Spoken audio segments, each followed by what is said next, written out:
সঞ্জয় শাস্ত্রী জ্যোতিষ চ্যানেলে আমার প্রত্যেকটা দর্শক বন্ধুদেরকে আন্তরিকভাবে শুভেচ্ছা এবং ভালোবাসা জানিয়ে আমার জ্যোতিষ অনুষ্ঠান দর্শক বন্ধু আপনার সামনে আমি তুলে ধরছি। তো আজকের অনুষ্ঠানটি কিসের উপরই করবো? আজকের অনুষ্ঠানটি করবো আমি যে বিবাহ হচ্ছে না, বহু চেষ্টা করছেন, কেন হচ্ছে না? প্রথমে দর্শক বন্ধু জানতে হবে কেন হচ্ছে না, তারপরে সমস্যাটা বলবো আমি, মানে সমস্যার সমাধানটাই বলবো।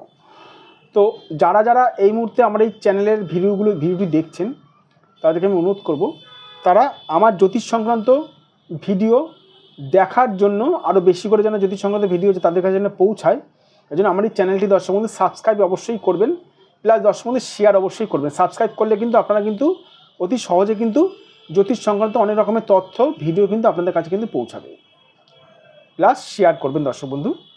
তো কথা না বাড়ি চলে যাচ্ছি মূল আলোচনায়। একটি মানুষের বিবাহ কেন হয় না জানেন? একটি মানুষের বিবাহ কেন হয় না জানাটা আছে? কারণ হচ্ছে তার ভাগ্যের দোষ। সবার প্রথমে দেখতে হবে দর্শক বন্ধু তার হাত।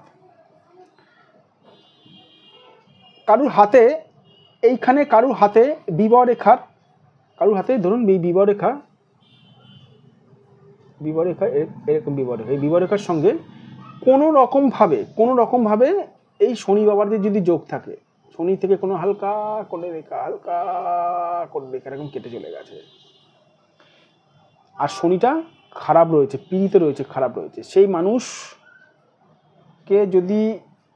মানুষকে যদি মানে দিনে 100টাও যদি সম্বন্ধ যদি সে যদি দেখে, তার কিন্তু বিবাহ কিন্তু হতে চাইবে না।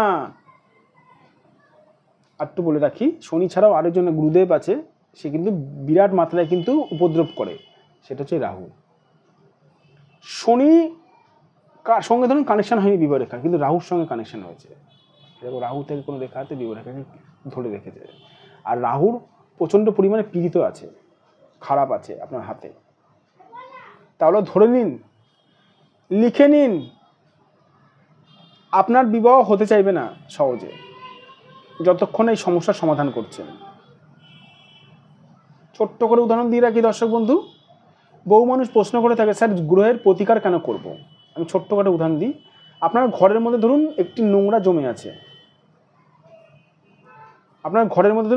আছে, সেই নোংরাটাকে যদি আপনি ঠিক সময় মতো যদি পরিষ্কার না করেন, সেই নোংরা থেকে পোকা জন্মাবে, পোকা জন্মাতে দুর্গন্ধ হবে, আস্তে আস্তে দেখবেন নোংরাটা দেখবেন, আস্তে আস্তে দেখবেন পোকা ওখান থেকে দেখবেন, আস্তে আস্তে দেখবেন জীবাণু সৃষ্টি হচ্ছে, আস্তে আস্তে বাড়বে।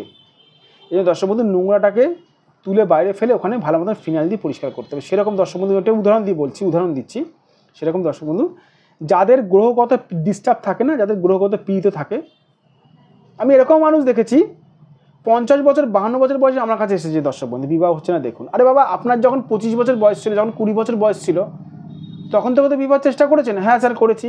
তা এত বছর পরে কেন আসছেন আমার কাছে? 50 বছর 52 বছর বয়সে বিবাহটা করে কি হবে? আপনি আমাকে মানে একটা অ্যান্সার দিন, কি হবে দর্শক বন্ধু? আপনারা আমাকে বলুন, 50 বছর 52 বছর বয়সে বিবাহটা করে কি হবে? কিচ্ছু মানে কি বলবো, মানুষ মানে কতটা বোঝে আমার একটু সন্দেহ রয়েছে। আমার কাছে কথা কি হচ্ছে, যখন আপনার সমস্যা হচ্ছে সেই সময়টা কি আমার কাছে না হলেও প্রকৃত কোনো সঠিক জ্যোতিষ দ্বারা বিচারটা করিয়ে নিন। গ্রহের সমস্যাটা যখন বেড়ে গেছে না, গ্রহের সমস্যা এরকম থাকে। দেখুন দর্শক বন্ধু, গ্রহের সমস্যা এরকম থাকে, আস্তে আস্তে গ্রহের সমস্যা বাড়ে, এমন করে আস্তে আস্তে বাড়ে, এমন করে বাড়ে। 50 বছর 52 বছর বয়সে এরকম গ্রহের সমস্যা বেড়ে গেছে, তারপরে আমার কাছে এসেছে, স্যার বিবাহটা কী করে দেওয়া? আরে ঠিক আছে, আপনি বিবাহ আমি করেছি দর্শক বন্ধু, যাই হোক, নিজের ব্যাপারে বলছি না, ঠিক আছে?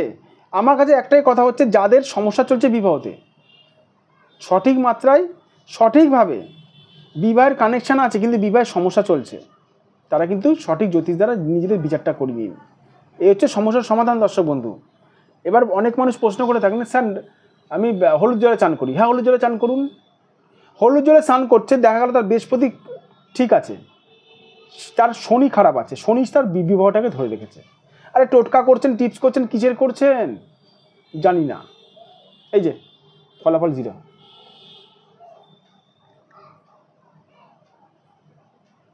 জিরো।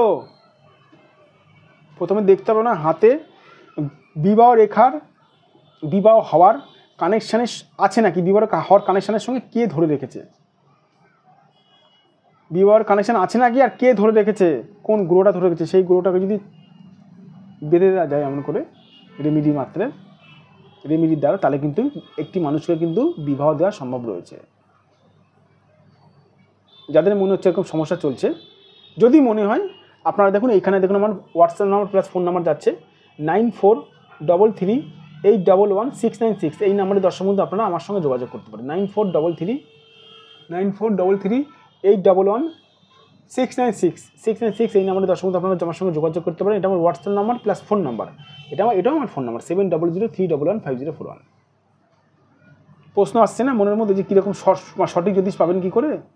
যে জ্যোতিষ দর্শক বন্ধু আপনার ভাগ্য সংক্রান্ত জিনিসগুলো বলে দেয় সে হচ্ছে সঠিক জ্যোতিষ। বুঝতে পারলাম? তো ভালো থাকবেন, সুস্থ থাকবেন, নিজেদের শরীরের খেয়াল রাখবেন আর আমার চ্যানেলটি সাবস্ক্রাইব করবেন।